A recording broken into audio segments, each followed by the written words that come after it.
अस्सलाम वालेकुम, मैं हूं सैयद रजी। हेडलाइंस आप जान चुके हैं। अहम खबर दें आपको, फील्ड प्राइस एडजस्टमेंट से मुतालिक केस समाअत के लिए मुकर्रर कर दिया गया। चीफ जस्टिस काजी फायज ईसा की सरबराही में 3 रुकनी बेंच 15 अक्टूबर को समाअत करेगा। तफसीलात जान लेते हैं बोल न्यूज के नुमाइंदे इमरान वसीम से। इमरान, क्या तफसीलात हैं?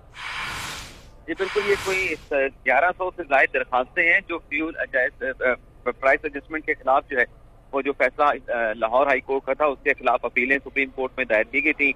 एक समाअत पहले भी हो चुकी है और उस पर नोटिस किया गया था अटॉर्नी जनरल को और तैयारी करके आने का कहा गया था। तो अब इस केस को समाअत के लिए मुकर्रर किया गया है। पीर के रोज इस केस की समाअत करेंगे। चीफ जस्टिस की सरबराही में जो 3 रुकनी बेंच है जिसमें जस्टिस अतहर मिनल्ला और जस्टिस अमीनुद्दीन खान शामिल हैं।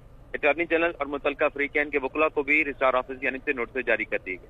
बहुत शुक्रिया इमरान इन तफसीलात के लिए।